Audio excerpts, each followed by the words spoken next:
ქართული ემიგრაციის მუზეუმში გურამ შარაძის 70 წლისადმი მიძღვნილი საღამო გაიმართა. ღონისძიებაზე ახალი წიგნის სიკვდილი და დასაფლავება ინტერნეტ ვერსიის პრეზენტაციაც გაიმართა. იდეა გურამ შარაძის შვილს რუსუდან შარაძეს ეკუთვნის. წიგნი ყველა იმ საკითხს აერთიანებს, რაზეც გურამ შარაძე წლების განმავლობაში წუხდა. საღამოს შარაძის ოჯახის წევრები, მეგობრები და საზოგადო მოღვაწეები ესწრებოდნენ.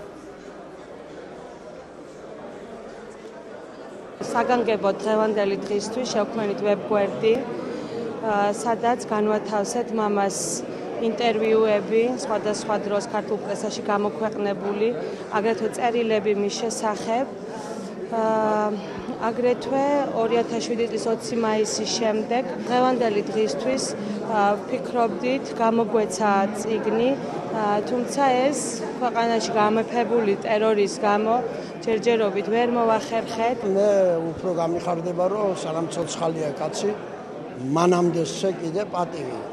ეს იშვიათად ხდება საქართველოში, მაგრამ დღევანდელ დღეს კარგია რომ გაიხსენეს აი ეს ისეთ პატრიოტი კაცი, როგორც გურამ შარაძე გახდა. აკეთებდა ყველაფერს იმისათვის, რომ პატივი ეცა თავისი ერის წარსულისათვის, თავისი ერის რაინდული ცხოვრებისათვის. ერაყის პრემიერ-მინისტრი ნური მალიქი ირანში ჩავიდა, მის ვიზიტს ექსპერტები თანამდებობის შენარჩუნების სურვილით ხსნიან. 7 თვის წინ ერაყში ჩატარებულ საპარლამენტო არჩევნებში ვერც ერთმა პოლიტიკურმა ძალამ ვერ გაიმარჯვა. მალიქის გამგზავრებამდე ერთი დღით ადრე მისმა მთავარმა მოწინააღმდეგემ აიად ალაუიმ ირანი ერაყის საშინაო საქმეებში უხეშ ჩარევასა და რეგიონში ვითარების დესტაბილიზაციაში დაადანაშაულა. ნური მალიქს ირანის აეროპორტში საგარეო საქმეთა მინისტრი მანუჩარ მოტაკი დახვდა, შემდეგ კი ის ქვეყნის ვიცე-პრეზიდენტმა მუჰამედ რეზა რაჰიმმა მიიღო. მოგვიანებით ერაყელი მაღალჩინოსანი ირანის პრეზიდენტს მაჰმუდ აჰმადინეჯადს და ქვეყნის სულიერ ლიდერსაც შეხვდება. ხარდაჭერის მისაღებად ერაყის პრემიერ-მინისტრი ახლო აღმოსავლეთის სხვა ქვეყნებსაც ეწვევა.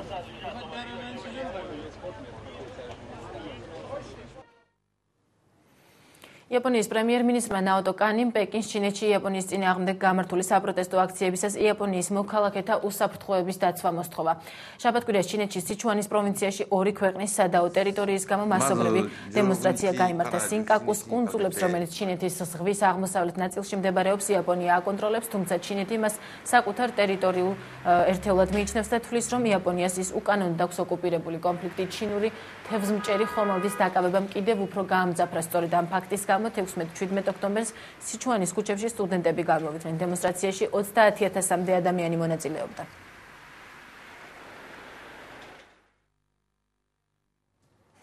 ალ-ქაიდას მორიგი მუქარა საფრანგეთი ტერორიზმის ახალი გამოვლენების საფრთხეშია. საფრთხის რეალურობის შესახებ ქვეყნის შინაგან საქმეთა მინისტრი საუბრობს, რა პრევენციულ ზომებს მიმართავს ქვეყანა, სადაც სპეცსამსახურები ყოველწლიურად ტერაქტის საშუალოდ 2 გეგმას შიფრავენ და ტერორიზმის ბრალდებით სასჯელს 61 ადამიანი იხდის. ნახოთ სიუჟეტი. საუდის არაბეთის სპეცსამსახურებმა ევროპის ქვეყნები ალ-ქაიდას მხრიდან ახალი ტერაქტების შესახებ გააფრთხილეს. ამის შესახებ საფრანგეთის შინაგან საქმეთა მინისტრმა ბრის ორტეფემი საუბრა. მინისტრის თქმით, ევროპის სახელმწიფოებმა ინფორმაცია მიიღეს, რომ ევროპის კონტინენტზე, მათ შორის საფრანგეთშიც აქტიური ქმედებების განსახორციელებლად ალ-ქაიდა არაბეთის ნახევარკუნძულზე მომზადებას გადის. მუქარა სავსებით რეალურია, ჩვენ ამის შესახებ ინფორმაცია მივიღეთ. საუდის არაბეთს დამაჯერებელი არგუმენტები აქვს, რაც საფუძველს გვაძლევს ვიფიქროთ, რომ საშიშროება ნამდვილად არსებობს. საფრანგეთში ბოლო რამდენიმე კვირის განმავლობაში უსაფრთხოების ზომები მაქსიმალურად გამკაცრებულია. 6 ოქტომბერს სამართალდამცველებმა ანტიტერორისტული რეიდის დროს 12 ადამიანი დააკავეს. ოქტომბრის დასაწყისში ამერიკის შეერთებულმა შტატებმა და რამდენიმე ქვეყანამ განცხადებები გააკეთეს. ისინი თავიანთ მოქალაქეებს უსაფრთხოების მიზნით ევროპის ქვეყნებში მოგზაურობისგან თავის შეკავებას ურჩევდნენ. საგამოძიებო ორგანოების ინფორმაციით ალ-ქაიდა დიდ ბრიტანეთზე, საფრანგეთსა და გერმანიაზე თავდასხმას გეგმავს. ბოლო რამდენიმე კვირის განმავლობაში საფრანგეთის ხელისუფლებამ ეიფელის კოშკისა და პარიზის ღვთისმშობლის ტაძრის მიმდებარე ტერიტორიაზე დაცვა გააძლიერა. ფრანგი მაღალჩინოსნის განცხადებით სპეცსამსახურები ყოველწლიურად ტერაქტის საშუალოდ 2 გეგმას შიფრავენ. ტერორიზმის ბრალდებით ამ დროისთვის სასჯელს 61 ადამიანი იხდის. კრასნოდარში გლოვის დღეა ძლიერმა სტიქიამ ბოლო 2 დღის განმავლობაში ტუაფსის რაიონში რამდენიმე სოფელი დატბორა. სტიქიას 14 ადამიანის სიცოცხლე ემსხვერპლა, 8 კი ამ დრომდე დაკარგულად იცვლება. წყალდიდობის შედეგად სოფელი კირპიჩნოვე 2 ნაწილად გაიყო, ხიდები მთლიანად დაინგრა, დაზიანდა დამაკავშირებელი გზები. მიყენებული ზარალის ოდენობა ახლოს დღეებში გაირკვევა, თუმცა წინასწარი მონაცემებით ის მილიონობით რუბლს აჭარბებს. მოსახლეობა ბაგირებით გადახავთ. ადიდებული მდინარე კი გზებზე გადმოვიდა. ბოლო მონაცემებით სტიქიის შედეგად 1500 სახლი დაზიანდა, აქედან 300 მთლიანად დანგრეულია. ელექტროენერგიის აღდგენა ამ დრომდე ვერ ხერხდება. ამჟამად ალტერნატიულ ადგილს ვეძებთ, სადაც დაზარალებული მოსახლეობისთვის ახალი სახლები აშენდება. მშენებლობა მაქსიმალურად მოკლე დროში დაახლოებით 2 თვე ნახევარში დასრულდება. მეხიკოში ახალი რეკორდით დამყარდა ყოველწლიური ფესტივალის მონაწილეებმა მსოფლიოში ყველაზე დიდი ენჩილადა მოამზადეს. ეს ტრადიციული კერძია, რომელიც ძირითადად სიმინდისგან და ხორცისგან მზადდება. უზარმაზარი ენჩილადა ტონა ნახევარს იწონის და მისი სიგრძე 70 მეტრია. რის გამოც ის გინესის რეკორდების წიგნშიც შევიდა. ამ კულინარიული შედევრის მოსამზადებლად 75 კილოგრამის სიმინდის ფქვილი, 273 კილოგრამი ხახვი და 150 კილოგრამი ყველი დაიხარჯა.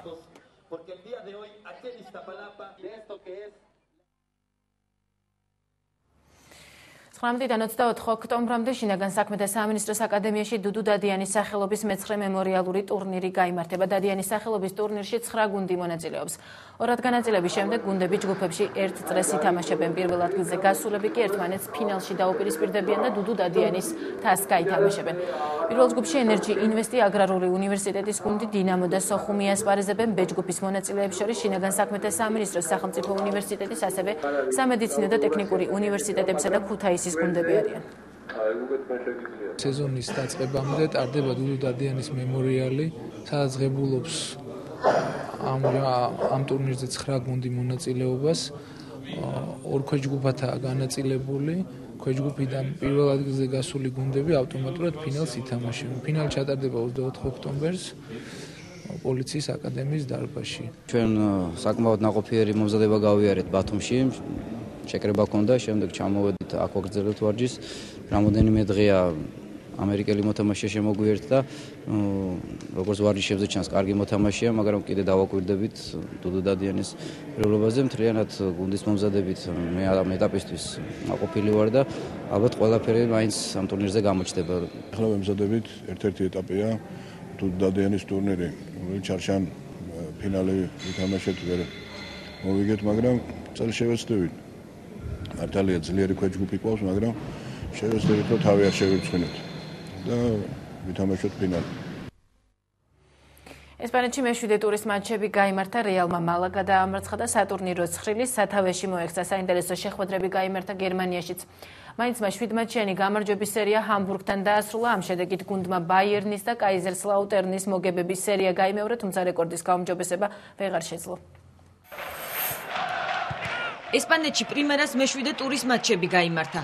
ჟოზე მოურინიო საკრიტიკებდნენ, რომ მის გუნდს ცოტა გოლები გაქონდა. ბოლო 2 მატჩში კი სამეფო გუნდმა 10 გოლის გატანა მოახერხა. კრიტიკის ობიექტი იყო კრიშტიანუ რონალდუც, რომელმაც ანდალუსიაში მალაგას 2 გოლი გაუტანა, 2-ც იაგუანს გაატანინა. მალაგასთან გამარჯვებით რეალი ცხრილის სათავეში მოექცა. მე-7 ტურის მნიშვნელოვანი მატჩი გაიმართა კამპ ნოუზეც. ბარსელონამ ვალენსიას უმასპინძლა და 2-1 დაამარცხა. პირველ ტაიმში ღამურების უპირატესობა გამოიკვეთა, რაც ანგარიშშიც აისახა. ჟერემი მატიუს გადაცემას ერნანდესი გამოეხმაურა და ანგარიშიც გახსნა. შეხვედრის მეორე ტაიმში ბარსელონა ჩვეულად ათამაშდა. ხავი ინიესტამ ორიგინალური კომბინაცია გაითამაშა, რასაც ინიესტას გოლი მოჰყვა. მალე პუიოლმაც გამოიჩინა თავი და საბოლოო შედეგიც დააფიქსირა.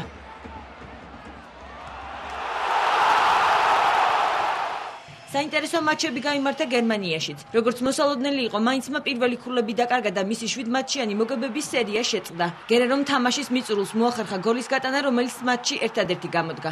პარასკევს გაიმართა ბორუსია კიოლნის დაპირისპირება. მე-20 წუთზე ბლაშიკოვსკიმ ბორუსია დააწინაურა. პოდოლსკიმ 92 წუთზე გაათანაბრა. შაჰინმა კი მსაჯის მიერ კომპენსირებულ დროში დორტმუნდელებს გამარჯვება მოუტანა, რითაც ბორუსია ბუნდესლიგის სათავეში მოექცა. შალკესა და შტუტგარტს შორის დაფიქსირებული 2-2 არც ერთი გუნდისთვის არ ყოფილა პოზიტიური. შვაბები ცხრილის უკანასკნელ ადგილას არიან. შალკემ კი ამფრით მე-16 ადგილზე გადაინაცვლა. გელზერკინხენელების კაპიტნის კრისტოფერ მეცელდერის აზრით, წელს გუნდს გადარჩენისთვის მოუწევს ბრძოლა. არადა შალკე წინა სეზონის ვიცე-ჩემპიონია.